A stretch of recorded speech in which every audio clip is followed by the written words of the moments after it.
Now let's do some time travel and go back to the time when I was starting out as an audiophile, as a builder, doing things my way, how I started my audio road. And there was a magazine at that time. It was called Sound Practices, and that was their first issue, and that was in the summer of 1992. That was the first. And I got to start reading it in 2000, 2001. So by that time they were back issues, but I was reading all of their back issues, and they were a huge inspiration to me. And now some of these people who wrote for Sound Practices are still in audio, and you might have heard of a couple of them. For example, if you follow the Audiophiliac's channel, Steve Gutenberg, the Audiophiliac, he has a lot of interviews with a man called Herb Reichert. And he was a crucial member of the Sound Practices writer team. And at that time, he was a builder himself. He was building amps, and he was really good at it.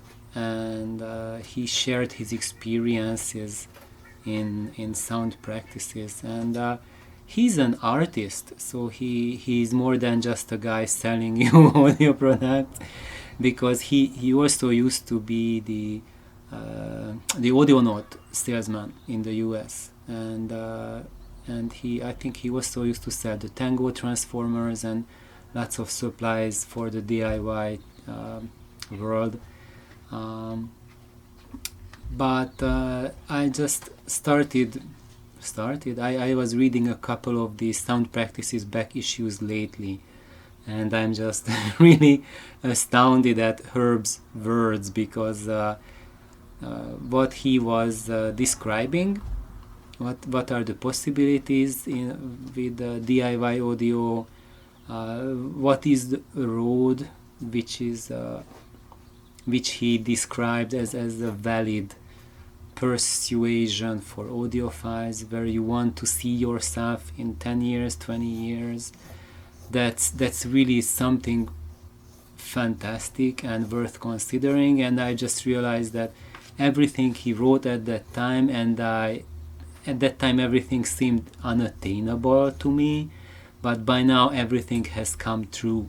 So this is a report for Herb, because actually I'm going to read out some pieces of one of his articles, and he mentions that read, learn, and then get back to me and report what you have done. So Herb, this is my report to you through the ages.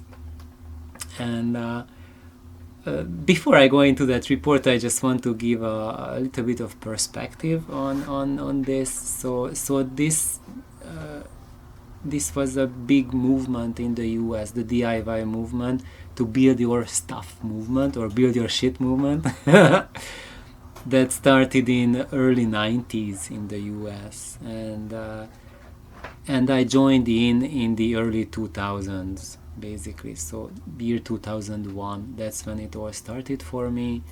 And for that first 10 years or so, Sound Practices was really a huge inspiration for all of the US DIYers. And at that time, I would say only those people did it who really were into audio but couldn't afford to buy the expensive products. And then we thought of it as audio heaven on a budget, and that's how we got into it. But I have to add that there were a couple of my friends who could afford to buy more expensive gear, but they still joined in and started building for themselves, because they found more joy in it than just buying something that someone made and sounds a certain way. That now this way they could make their own sound and modify things to sound the way they like it. And somehow this movement in the US, it fizzled out around year 2010, So, and that was partially for several reasons. One of the reasons for us here at the local Hawaii community, DIY audio community, around that time, that was when everyone already built his systems, and we had our amps, we had our speakers, and we were happily ever after with them. So we just built less and less, most of us, because we were happy and just listening to music, and that's what it's supposed to be. Create your own world and live happily in it. And also for us, really our mentors too, he got sick, he got ill, and he had to close down his store first, the Algaroba Street store, and he was basically the mentor of the DIY community. So without him, it really stopped its momentum to gain new members and get new people involved in it. Of course, us who were the old-timers, we are sticking together, are sharing our experiences, but the momentum as a movement, as a whole, it kind of halted. And I've also noticed this, that in the audio community, in a bigger sense, in the entire US community and worldwide community, this builder movement is getting less and less attention every year. And now there's basically no attention to this side of audio, and people who do it are considered as, some sort of lunatics or something really odd, and not as something, as an inspiration for everyone to get into it. And somehow there's this thought that's pervasive, that the newest gear, the technologies that have come out since 2010 are just so much better than anything before, that if someone built something in 2008, that's outdated, that's, like Tomb of the Pharaohs reopened, like, who cares? No, it's not who cares. It's really much more than you would ever think, ever know about it. And what happened from between 2000 and now 2020 is that the parts quality that's available has jumped up tremendously. So especially the capacitor technology has really radically changed.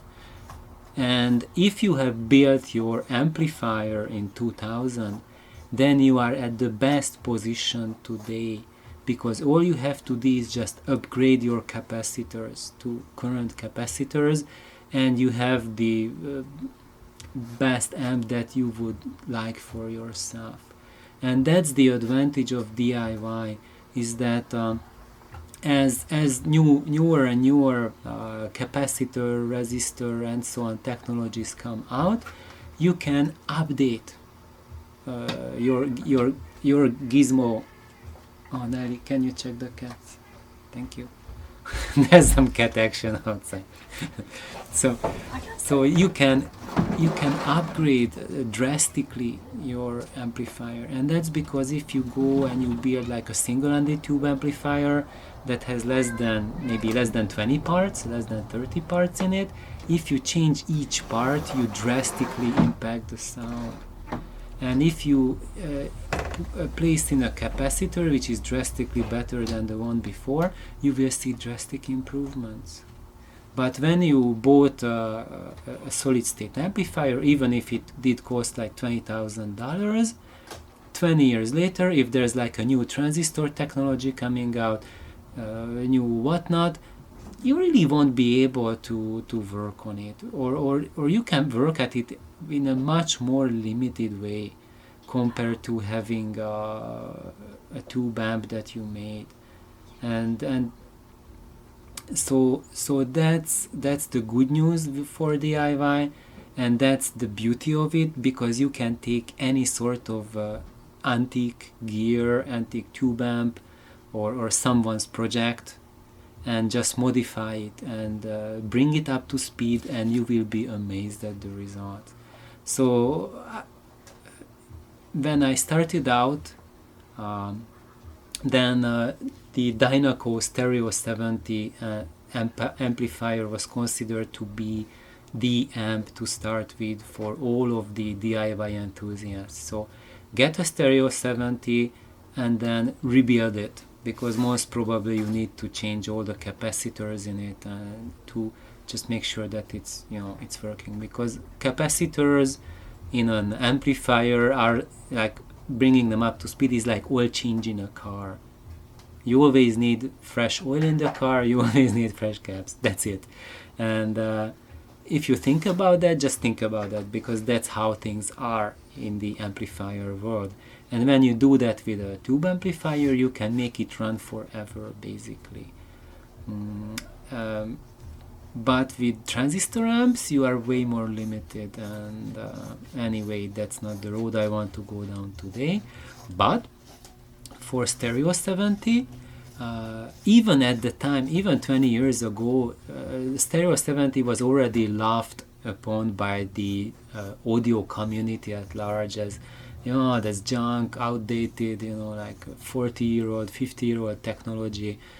Today, wow, we have so much better stuff that, you know, that's, who cares, you know, kind of like you're saying that you got an East German car, like, wow, that's not even a car. And so that's Stereo 70. But on the other hand, at the same time, in I think maybe it was 2002, something like that, Audiophile published an article that one of the reviewers tried out remodeled, refurbished Echo amplifier, which is the same thing as a Stereo 70, just not the Dynaco brand, but the Echo brand, but exactly the same kind of stuff. And someone had it refurbished with modern parts, bring it up to spec as if it was made today, you know, but the same amp. And he plugged it into his high-end system, and he was blown away, because it said it's just as good as the best amp you can buy for the money today. So that holds true still today. So if you get a Stereo 70, just get a used one, or even you can buy a new Stereo 70 if you want, and you can play around with it, and if you add the best quality parts to it, you can turn it into a truly astounding amplifier. And that's Voices from the Fringe. So that was actually Joe Roberts' article's title in the first magazine, that we are like Voices from the Fringe. Like, kind of no one heard about it, no one knows about it, but it's something that you really need to hear if you want to get a complete picture of the audio world.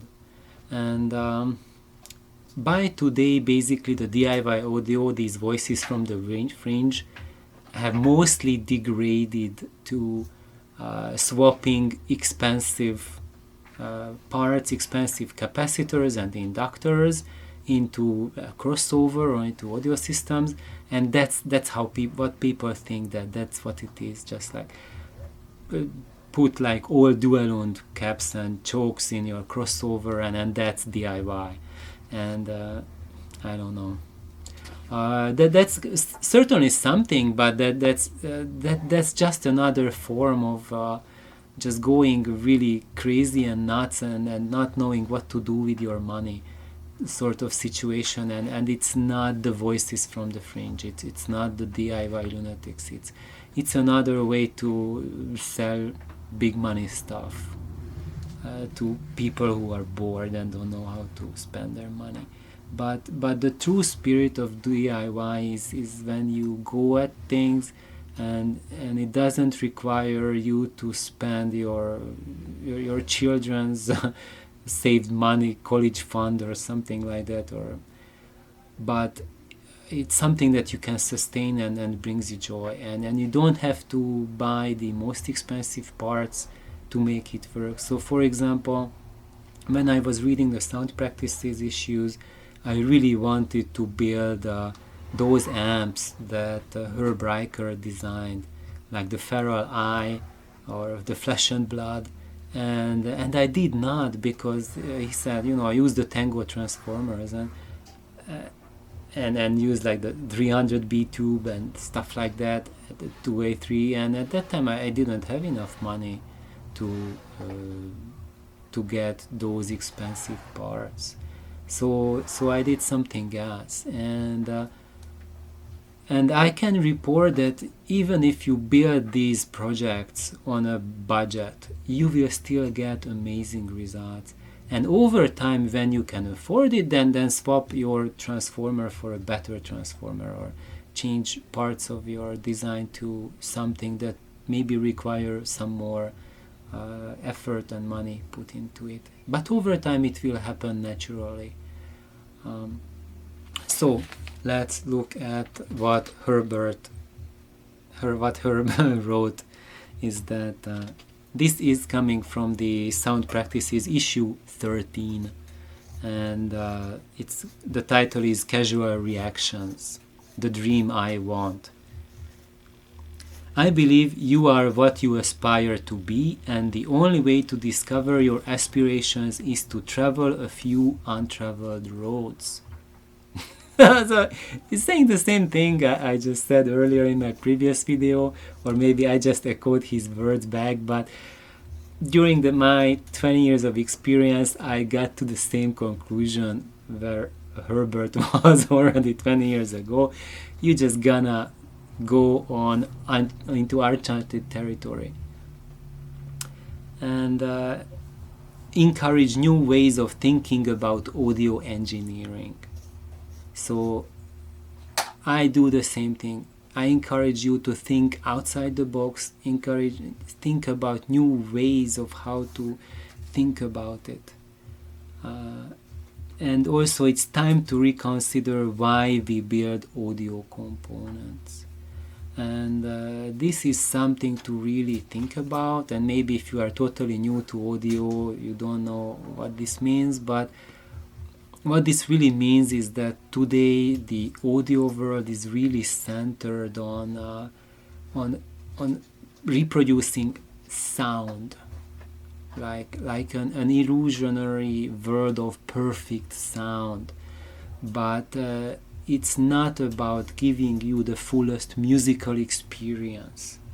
And that's what Herb's articles in Sound Practices tell you, or told me, and the world, that to connect you to music is not the same as giving you a perfect sound. So the audio and marketing and all the mainstream reviews are about getting you that perfect sound, that the mic feed or zero distortion, and there are some terms out there and cliches that people love to repeat, but when you go focus on those and focus on how things sound instead of can it connect to the music, those are two different things. If you are getting perfect sound, that is not the road that's connecting you perfectly to music. We still don't know what makes music have the effect on us the way it does, but we know for sure if we are enforcing our stereo to give back perfectly that thing that was recorded imperfectly, that doesn't work. And today audio is still focusing on this dead end to try to give you exactly to feed it back from the recording what was recorded, with the full knowledge that the recording process is flawed. So you have to think about new ways, you have to reconsider new ways of audio engineering to get around these problems. So do not build boxes to save money, build a temple for music. Use your time, your skill, your personal resource to create a magic world. Aim for intensity of experience. Don't just go in the basement to isolate yourself. Use these projects to broaden your intellectual and social horizons. Unleash the artist and scientist within you. The home builder is the only one that operates on this level. The big audio companies cannot compete with a man inspired to reinvent himself. And I like this to be my closing words and Herb's closing words to take home as a message is that the big audio companies can create big illusions, but they cannot compete with you when you are focusing all your attention to achieve something for you. Only you can do that. So, if you want to do something for that, learn skills that achieve that for you, then you are making the right decision. And you will go further than just staying on a path of buying more and more expensive, newer and newer gear year by year. It will get you somewhere, but it will not get you to this place where Herb and I live, where music is about music. So we build our systems because we love music and we want to stay connected to music. And the audio world mostly is focused on sound. So it's like if you are given a gift. So music and art is a gift for us. And it comes in a gift wrapping. So the audio industry focuses on the wrapping, on how the sound exactly is. Like all the detail of all, and all the minutiae and everything. But they forget about what's in the box. So you get into a track where all your thoughts is about how it sounds, and you cannot sleep because you still do not have that extra frequency extension from 20 kilohertz to 25 kilohertz, and you are obsessing about something you can't even hear and can't even grasp, and you have thoughtless, sleepless nights and days because of that.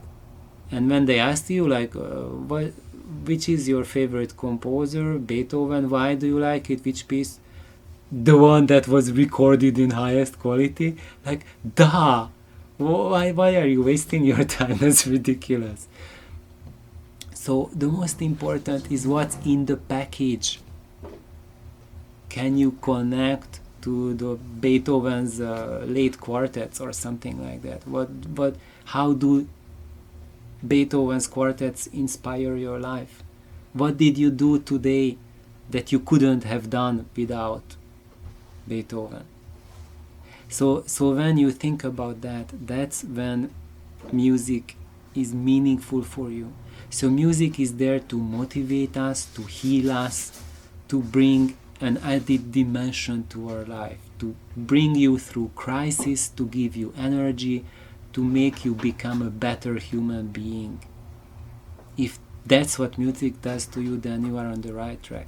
If you are just thinking about how do I get higher resolution, and you are worrying because you spent all your money on a new amp, and maybe your daughter or son couldn't go to college because you just spent all that money that your wife thought you are going to save for the kids, and then you have marital problems because of that. That's not what audio is for. So thank you for joining in, and best wishes. Like and subscribe. Bye bye.